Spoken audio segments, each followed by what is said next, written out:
കൊടുങ്ങല്ലൂരിലെ പുല്ലൂറ്റ് വീട് തകർന്നു വീണു. പുല്ലൂറ്റ് പാലത്തിന് കിഴക്ക് വശം കടവിൽ കളങ്കര വീട്ടിൽ കുഞ്ഞുമോന്റെ ഓടുമേഞ്ഞ വീടാണ് തകർന്നത്. വീടിന്റെ മേൽക്കൂര പൂർണ്ണമായും നിലംപതിച്ച നിലയിലാണ്. ഇന്ന് രാവിലെയായിരുന്നു സംഭവം.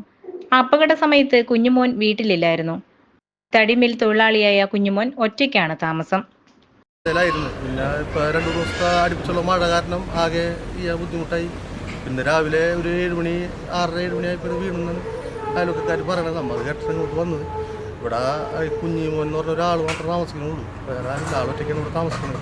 രാവിലെ ഇപ്പോൾ കറണ്ടിട്ട് എല്ലാവരും വന്നിട്ടുണ്ടായിരുന്നു. ഇപ്പോഴത്തെ അവസ്ഥ ഇപ്പോൾ ആൾക്ക് കിടക്കാനൊന്നും വേറെ സ്ഥലമൊന്നുമില്ല. ആൾ ഇവിടെ തന്നെ കറണ്ടിരുന്ന ആൾ ഒറ്റയ്ക്കുള്ളൂ. പിന്നെ എന്തായാലും വേണ്ട കാര്യങ്ങളെന്താണെന്ന് വെച്ച് കഴിഞ്ഞാൽ കൗൺസിലറോടൊക്കെ പറഞ്ഞിട്ട് കാര്യങ്ങളൊക്കെ ചെയ്യാമെന്ന് വെച്ച് നിൽക്കണേ. ഞങ്ങളുടെ ഇപ്പോൾ തന്നെ ആളിത് ഇപ്പോൾ തന്നെ അവിടെ കൊടുക്കുന്നത് പോയി എന്തോ കാര്യം.